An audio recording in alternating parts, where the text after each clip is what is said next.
President Biden endorsed an historic step by the Justice Department toward reclassifying marijuana from a Schedule I drug to Schedule III.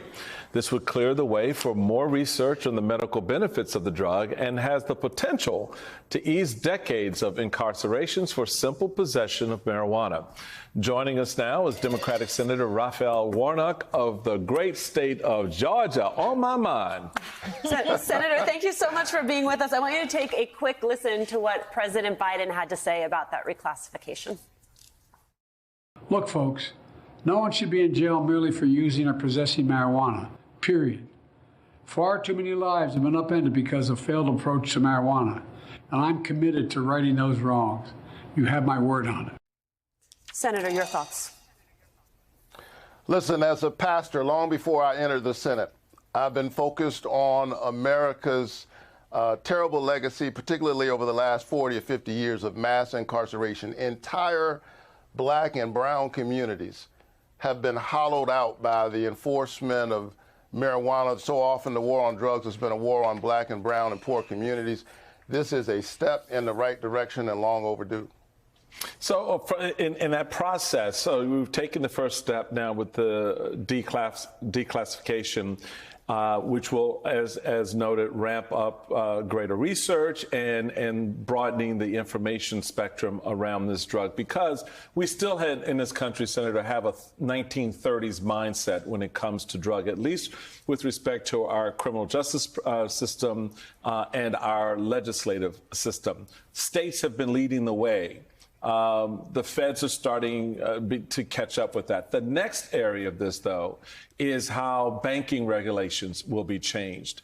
How do you see that process unfolding, obviously further down the line, but probably a little bit nearer the, as they say in the song, than not? How do you see that process relative to this effort by the administration today? Well, I'm on record. I support the efforts to make it easier for folks who are engaged in cannabis research, for those who are involved in this emerging industry to be able to participate.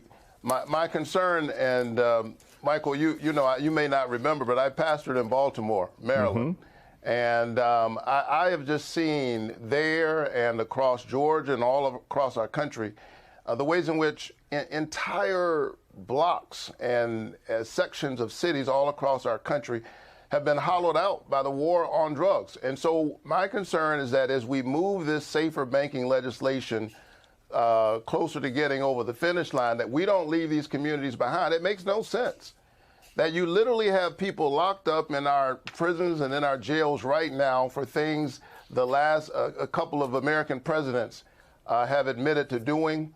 Black communities have seen far more devastation from the enforcement of marijuana than the drug itself.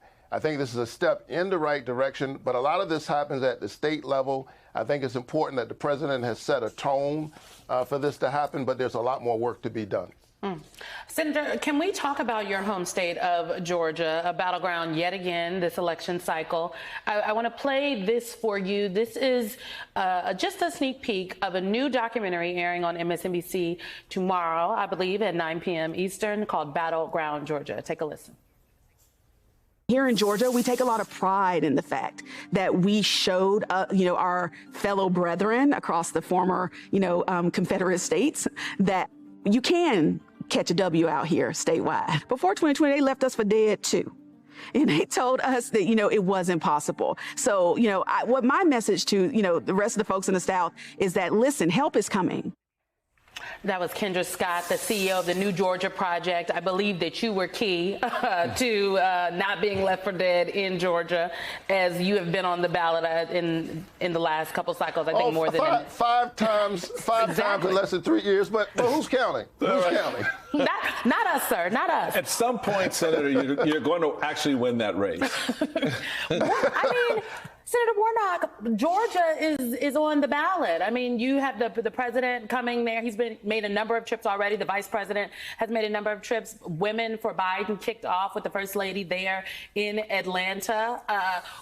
what is happening on the ground? Because if we read the New York Times poll and we listen to some of the people in the streets, folks are saying, I don't know about this black voter outreach. I don't know if the campaign is going to do the same numbers that they did in Georgia before. What say you? Listen, I don't have to tell you what I read about. I'm living it. My name was on the ballot 5 times in less than 3 years, and I can tell you from experience that the polls don't tell you nearly as much as the people do. You pay attention to polls, but if you're obsessed with the roller coaster, you're going to be moving up and down a lot between now and November. I was supposed to lose, but here I'm sitting in this chair as the first black senator from the state of Georgia. In that same election, Georgia elected its first Jewish senator, and I believe that at the end of the day, the people of Georgia are going to look at the incredible historic investments that have been placed in this state to create clean energy jobs. There's a plant coming up down near my hometown of Savannah, Georgia. It's going to create about 9,000 jobs. Little Dalton, Georgia, that's known as the carpet capital of the world, is now producing more solar panels than anywhere else in the Western Hemisphere. Great things are happening in the state of Georgia. And as the president makes his way to Morehouse College, here is a president who, in partnership with those of us in Congress, has invested $16 billion, with a B, $16 billion in historically black colleges and universities, and yet there's a whole lot more work to be done, and the Biden-Harris administration is ready to do it. And Senator, I want to talk with you about that speech on the other side of the break, but I want to slip in some news real quick, which is we have NBC News exclusively reporting this morning that Vice President Harris is going to speak at SEIU's convention, set to elect the union's first black president. That is this coming Tuesday in Philadelphia. Your sense, sir, of the role that labor is going to play in this coming election? Dr. Martin Luther King Jr. said all labor has dignity.